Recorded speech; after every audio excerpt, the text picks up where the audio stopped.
दोस्तों नमस्कार। आज बात देश में चल रहे एक आंदोलन की, और वो भी आंदोलन किसका?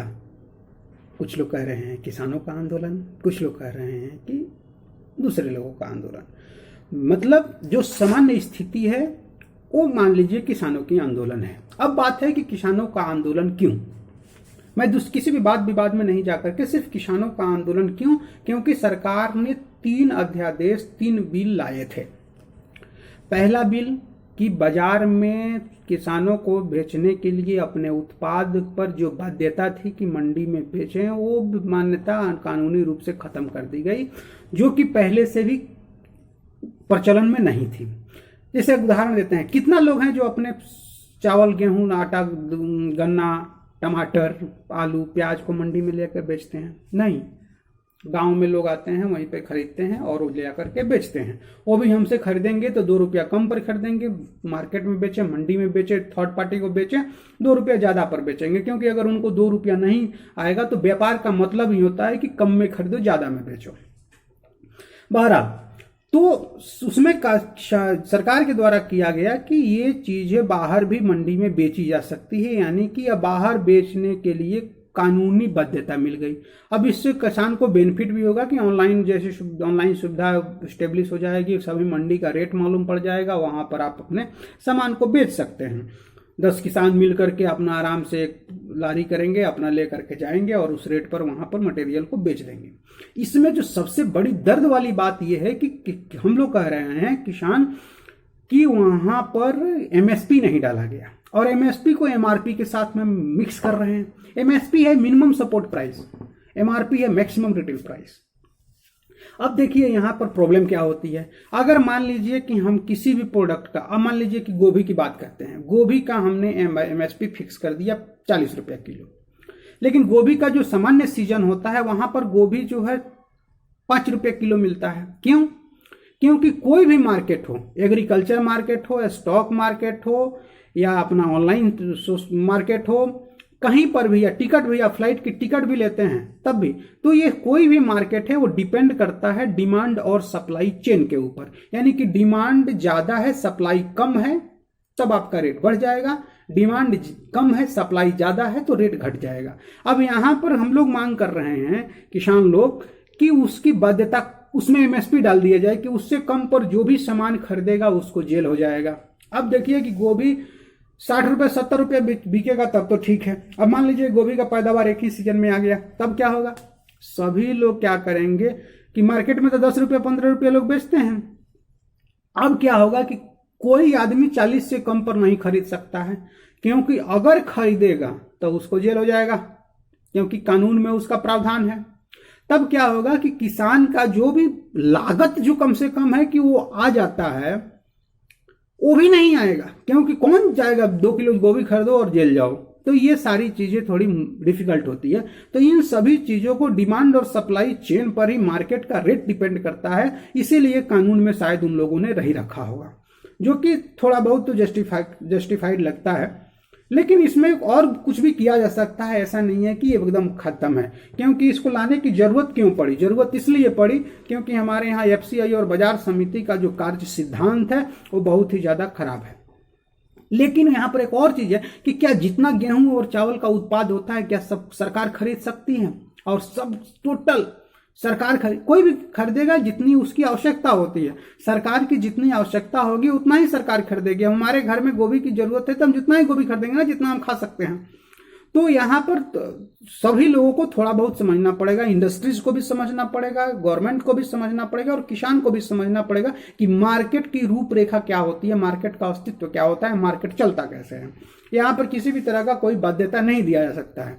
अब मान लीजिए इसमें एक और चीज छोटी सी जोड़ता हूं कि मान लीजिए कि गेहूं का एमएसपी 20 रुपये तय हो गया और गेहूं में जब ठंडी मार देगा आधा गेहूं का दाना अच्छा हो जाएगा, आधा गेहूं का दाना एकदम बारीक हो जाएगा, नाखून में घुसने जैसा हो जाता है। ये हम लोग यहाँ लोग बोलते हैं कि नाखून में घुसने लायक गेहूं हो गया, यानी उसका आटा नहीं मिलता है, उसको डिफरेंट दूसरे कार्यों के लिए लोग बहुत कम रेट में लेके जाते हैं। तो आप कैसे तय करते हैं कि अच्छा वाला बैगन भी आपको वही रेट में मिले और कीड़ा वाला बैगन भी उसी रेट में मिले?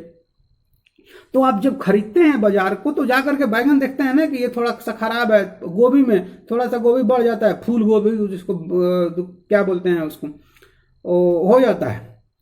तो उस तरह से मार्केट के एक चीज के ऊपर रेट को फिक्स करने में तमाम कठिनाइयां हैं, दोनों तरफ से कठिनाइयां हैं, खरीदने वाले के लिए भी कठिनाइयां हैं और बेचने वाले के लिए भी कठिनाइयां हैं।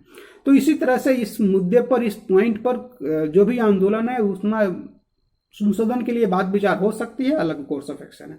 दूसरी पॉइंट हम बात करते हैं कॉन्ट्रैक्ट फार्मिंग की, जिसके लिए यह भ्रम फैलाया जा रहा है कि मोदी सरकार अपने पूंजीपति मित्रों को हमारी जमीनें देना चाहती है। अरे भाई, उसमें जमीन कहाँ दे रही है, वहां पे तो कॉन्ट्रैक्ट फार्मिंग हो रहा है। जैसे एक बिस्किट का कंपनी आया और आकर के बोला कि आप गेहूं की पैदावार कीजिए और आपका गेहूं हम इतना रुपया किलो पर खरीदेंगे। सामान्य क्या होता है कि जब सीजन में बुआई का सीजन चल रहा है तब क्या होता है, रेट ज्यादा होता है। जब बुआई का सीजन खत्म हो गया, जब कटाई का सीजन आ गया तो रेट कम हो जाता है। तो किसानों को परेशानी होती थी। अब किसान सरकार के द्वारा बोला गया कि नहीं, पहले ही आप बांध लीजिए। तो इसमें दो फायदा हो गया, जो प्रॉफिट बिचौलिया कमाते थे, जो मंडी में खरीद करके रखते थे, वो लेकर के और वो कंपनी को बेचते थे, वो फायदा डायरेक्ट किसान को मिल गया। किसान अपने से ही सामान बेच देगा। अब यहां पे देखिए, एक और बात आपको समझा देते हैं कि कोई भी एक किसान और कंपनी आपकी खेत नहीं लेगी, आपसे एग्रीमेंट करेगा कि आप गेहूं लगाइए, आपका जो भी गेहूं होगा हम इतना रुपया किलो पर खरीदेंगे। अब मान लीजिए कि अब गेहूं, मान लीजिए कि अब ठंडा पड़ गया, वो गेहूं नहीं हुआ, तो कंपनी पैसा देगा? नहीं देगा। क्यों देगा? हम नहीं देगा ना, कोई भी नहीं देगा। तो अब यहां पर क्या होगा कि लोग उस चीज को समझने की कोशिश करते हैं। अब लोग कह रहे हैं कि कैसे जमीन ले लिया भाई, वो तो सिर्फ आपके पैदावार के लिए कॉन्ट्रैक्ट किया है कि आप दूसरे को नहीं बेच सकते हैं। और दूसरी बात, यहां पे नफा भी है, नुकसान भी है। अगर रेट कम हो गया तब भी आपको उतना रेट पर देना पड़ेगा और कंपनी को लेना पड़ेगा। ये नहीं बोलेगा कि नहीं अभी रेट कम हो गया, क्योंकि आपका कॉन्ट्रैक्ट है। और रेट ज्यादा हो गया तब आपको भी देना पड़ेगा।